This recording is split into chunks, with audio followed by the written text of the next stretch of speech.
السلام عليكم ورحمة الله ومرحبا بكم في فيديو جديد ووصفة جديدة أو اقتراح جديد كيف ما عودتكم. ودائما مع السهل والسريع والاقتصادي لنهار اليوم إن شاء الله جبت لكم وصفة أو فكرة لمحاربة الغلاء وكذلك الاقتصاد في المصروف. علاش لا؟ اليوم غادي نشارك معكم اقتراح لبديل الكسكسو اللي كنشريوه من المحلات بطريقة سهلة وغير بالهاشوار. غادي نفتلو الكسكسو بالدقيق القمح الكامل صحي منزلي، والأهم أنه اقتصادي وبدون كثرة تمارة ولا مجهود. حضريه بنفسك في البيت. متأكدة إلا شفتي هذا الفيديو ما بقيتيش غادي تشريه من المحلات. وكيف ما قلت لكم هاد الكسو اللي غادي نحضر معكم راه كيتباع ب20 درهم أو أكثر في المحلات، غادي تقام عليك بأقل من 5 دراهم فقط. وبسم الله على بركة الله غادي نبداو تحضير الكسكس ديالنا. غادي نحتاجو ليه هنايا في المكونات دقيق القمح الكامل اللي بالنخاله ديالته، يعني ما مغربل ما حتى شي حاجه، بالنخاله ديالو لا الغليظه ولا الرقيقه، يعني ما مغربلش نهائيا. كيف ما كتجيبوه من الطاحونه، يعني الدقيق العادي اللي كتعجبو به الخبز هو اللي غنستعمل انا هنا في هذه الوصفه. غادي نحتاج هنايا واحد زلافه مع عمراش ديال دقيق الشعير وزلافه مع عمراش ديال الدقيق ديال الذره. هادو كيبقاو اختيارين، بغيتو ديروا الكميه كامله غير دقيق القمح الكامل كيبقى لكم الاختيار. عندي انا واحد الكميه ديال الملح، كتقدروا ما ديروش لا بغيتو ما تملحوش من الاول. وعندي هنايا انا غير بغيت نسمو بشويه ديال اليازير مطحون، حتى هو كيبقى اختياري، الا ما بغيتوش ديروها ما ديروهاش، المهم كتبقى يعني الاساس ديال الوصفه هو دقيق القمح الكامل. هادو كيبقاو غير اضافات، الا ما بغيتوش تضيفوهم ما تضيفوهمش. وغنحتاجو كذلك واحد الهاشوار. هنايا انا نقصت واحد الزلافه ديال الدقيق، عندي تمايا واحد 600 غرام هكا ديال الدقيق القمح كامل، نقص منها زلافه. وزدت نصف الكميه من كل من دقيق الشعير ودقيق الذره. صافي زدت عليهم هذاك الملحه وهذاك شويه اليازير مطحون اللي كما قلت لكم انا باش نسمو الكسكسو في نفس الوقت يجينا صحي اكثر. صافي كتبداو تعجنوه غير بالماء بارد عادي من الصنبور، يعني ما دافي ما والو. كتعجنوه وحاولوا تخليو العجينه قاصحه شويه، ما تكونش العجينه مطلوقه. يعني الماء ضيفوه غير بشويه بشويه باش تجيكم العجينه قاصحه شويه وشاده في راسها. يعني ما خصهاش تكون مرخوفه، الا كانت مرخوفه راه ما غاديش تنجح معكم الوصفه، وغادي تعذبكم حتى في الخدمه ملي غادي تكونوا كطحنوا فيها. صافي هنايا خديت هاشوار وبديت كنقطع في العجينه هكايا كويرات صغيورين غير على هذا الشكل عشوائيه. صافي ومن بعد غادي نضيفوا عليها شويه ديال الدقيق وغادي تبداو طحنوا، ومره مره كتحلوا عليها وكتشوفوا الا بانت لكم مازال ما تسمداتش مزيان، يعني مازال ما تفتش الكسكسو مزيان، كتبقاو تضيفوا في الدقيق سواء من هذاك دقيق القمح كامل ولا هذاك الكميه اللي نقصنا ديال الشعير او الذره. المهم كتضيفوا من الكميه اللي بغيتو شويه هكا شويه هكا باش يجينا متجانس. وصافي على هاد الطريقه كما كتشوفوا معايا كتبقاو تفتلوه هكايا بالهاشوار مزيان حتى كيتسمد وكينشف، وملي كتقيسوه كتلقاو هكا يعني تكون لينا على شكل الكسكسو. صافي كناخذ هنايا واحد الغربال اللي عيونه كبارين، هذاك السيار اللي كنصيروا به الزرع ولا هذا، وكدوزوا فيه هذاك الكسكسو ديالكم. وهذا الشويه اللي بقى لي هنايا طبعا ما غاديش نرمي اكيد، انا غادي نرجعو للهاشوار.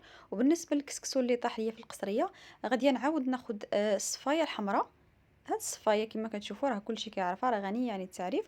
وغنعاود ندوز فيه هاد الكسكسو ديالي كامل حتى نحصل على كسكسو متوسط. هذا اللي غيبقى ليا في الصفايه هو الكسكسو اللي حنا عندنا الغرض به، هو الكسكسو المتوسط اللي كنستعملوه في الكسكسو المغربي العادي ديالنا اللي كنفوروه. هذا هو اللي غنحتاجوه في تحضير الكسكس. صافي انا غادي نحتفظ به بواحد الاناء.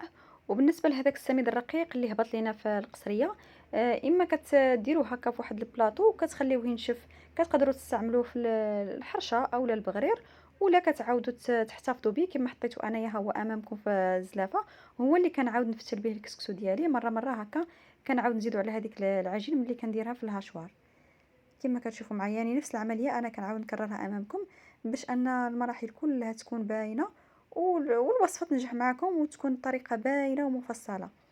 كما شفتوا معايا ديما مره مره كتشوفوا كتعاودوا تقيسوا بايديكم، كتشوفوا واش الكسكس يعني صافي تكون تفتل معكم ولا باقي كتحسوا به عاجن، باقي كتحسوا به معجن. وكما شفتوا معايا هنايا انا جاتني الكميه كثيره، يعني بحال بدا كيتعجن ليا باش ما يتعجنش.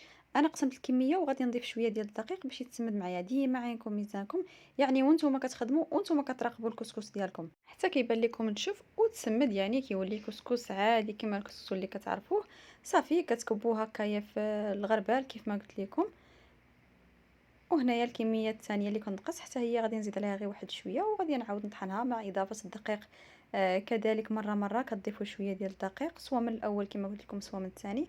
وصافي كما كتشوفوا على هذا الشكل غتعاودوا حتى هو تضيفوا على هذاك اللي طحنت في الاول وكدوزوه في الغربال. كنأكد على الغربال يعني اللي عيونه كبارين كاع، يعني هذاك السيار. وهنا كتحاولوا تساعدوا الغربال يعني بمساعده ديال ايديكم، كتحلوه غير بشويه، يعني باش ما يتعجنش. هنا ما توركوش عليه، حتى الا وركتو غادي غير يتكور معاكم غير بشويه، راه غادي يتحل كامل، ما كيبقى فيه حتى شي حاجه مسدوده. غير تبعوا المراحل كامله، انا متاكده ان الوصفه غادي تنجح معكم. صافي هنايا بعد ما حليت هاد الكسكسو ديالي كامل، يعني هذاك اللي هبط الرقيق كامل هبط، هذاك المتوسط والرقيق راهم هبطوا بجوج. وهنا بقى عندي هاد الغليظ هذا، شوفوا معايا هنا الحبيبات. هذا انا ما غاداش نعاود نرجعو للهاشوار، انا غنحتفظ به. وهذا اللي كيما قلت لكم هاد الغليظ كاع هذا هو بركوكش، انا غادي نحتفظ به في واحد الاناء. شوفوا معايا الحبيبات ديالو كاملين عندهم يعني نفس الحجم، شوفوا معايا. وكيف ما شفتوا معايا انا غنحتفظ به هنايا في واحد الاناء. نتوما الا ما كنتوش محتاجين به كتقدروا تعاودوا تضيفوا ليه شويه ديال الماء وتعجنوه، وتعاودوا بنفس الطريقه دوزوا في الهاشوار مع شويه ديال الدقيق، وغادي نصايبوا به الكسكس. يعني الا ما كنتوش محتاجينه كتقدروا تستغناو عليه. هنايا انا كيما شفتوا معايا بنفس الطريقه خديت هذاك الصفايه الحمراء ودوزت فيها هذاك الكسكس ديالي، خديت هذاك المويان حطيته في الاناء. هنا كتقسمت الكميه على جوج، مع كانت عندي الكميه كثيره انا غادا ندوز الكميه الثانيه حتى هي بنفس الطريقه. هذاك الغليظ هذاك المويه المتوسط غادي نحطه في الاناء، وهذاك اللي بقى ليا لتحت كما شفتوا معايا انا غادي نحتفظ به. غادي نستعملو على شكل سميد بحال هكايا الحرشه اولا البغرير. كيف ما قلت لكم في بدايه الفيديو حنا صافي ما بقاش عندي الغرض به، الكميه اللي باقيه عندي تاع الدقيق راه كافياني باش نكمل الكميه اللي بقات عندي تاع العجين. داكشي علاش هذا ما غاداش نعاود نستعمله. صافي هنايا شفتوا معايا هذاك اللي على شكل بركوكش ها هو تا هو حطيته على جنب. وهنايا غادي نستمر بنفس الكيفيه ونرجع لكم باش نشوفوا التتمه وكذلك طريقه الاحتفاظ او التخزين.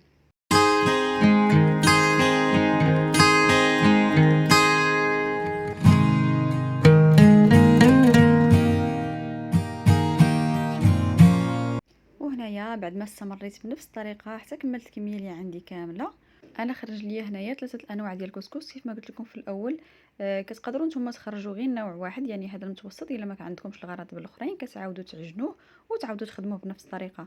هنايا انا كبيت في القصريه هذاك الكسكسو المتوسط، يعني اللي عندنا به الغرض اللي كنحضروا به الكسكس. وهنايا عندي هذاك السميد اللي قلت لكم تقدروا تستعملوه الحرشه هكا اولا البغرير، المهم عنده عده استعمالات. وكذلك هذا اللي خليته غليظ على شكل بالكوكش، يعني الحبات ديالو غلاظين، راه كيجيو قياس واحد عندهم نفس الحجم. صافي انايا هنايا كنوريكم الفرق بيناتهم، يعني السميده هو داك المتوسط والغليظ. هنايا خديت واحد البرمه درت فيها هكايا الماء كيغلي، وخديت كسكاس دهنته بشويه زيت الزيتون غير هكا باش ما يلصقش لكم الكسكس. صافي كديروا الكسكسو هكايا في الكسكاس وكتحطوه حتى كطلع فيه الفوره، يعني ملي كطلع فيه راه كيبدا يتغير ليه اللون ديالو، يعني واحد 5 حتى ل 10 دقائق. صافي نخليوه فور على خاطرو. هنايا هذيك السميده ما غاديش نفورها، راني غندير غير واحد البلاطو وغادي نخليها هكايا يضربها البرد حتى تنشف، يعني حتى تتنشف تماما من ديك الرطوبه ديالها. هنا الكسكسو ملي جات فيه الغاليه هكايا شوفوا معايا على هذا الشكل، كتحطوه في واحد القصريه وكتحلوه مزيان هكا بواحد الفوي، يعني بواحد الطراب كما كتشوفوا معايا. ولا بقاو هكا شي كويرات كتحاولوا تحلوهم هكا بيديكم. من بعد كتاخذوا هذاك الغربال الغليظ اللي كنا دوزنا فيه الكسكسو، يعني اللي عيونه كبارين، وكدوزوا فيه هذا الكسكسو هو سخون، يعني باقي سخون. كما شفتوا انا كاع ما نقدرش نهزو بيدي، راه هزيتو غير بهذاك البول. صافي هنايا غادي ندوزو هذاك الكسكسو مزيان هكا في هذا الغربال. ضروري من هذه المرحله انكم تدوزوه في الغربال باش كتاكدوا انها ما بقات فيه لا تكتلات لا كويرات لا حتى شي حاجه. صافي هكا كتستعنوا بيديكم كتحكوا هكا هذوك الكويرات حتى كدوزوه كامل. شوفوا معايا الكسكسو هنا بعد ما دوزته كامل في الغربال، يعني ما كيبقاو فيه لا كويرات لا تكتلات لا حتى شي حاجه تماما. صافي هنا بعد ما درنا هذه العمليه غادي ناخذ هكا واحد البلاطو ولا واحد الصينيه كبيره وكديروا فيها واحد الزيف.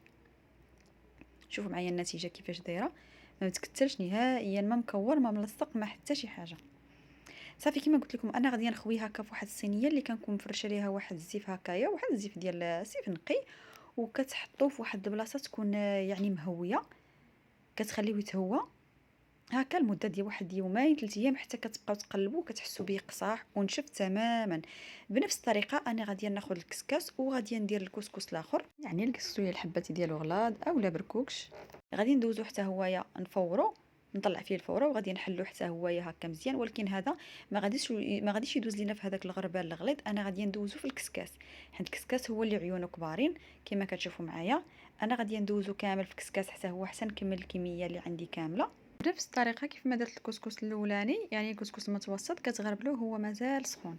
صافي هنايا بعد ما كملت كيقدروا يبقى لكم هكا بعض الحبيبات هادو الحجم ديالهم غليظ بزاف، انا غادي نحيدهم غادي نزولهم وهنايا هذه هي النتيجه اللي تحصلنا عليها. شوفوا معايا كسكس حجم غليظ، الحبيبات ديالو غلاضين. هذا كما قلت لكم في بدايه الفيديو.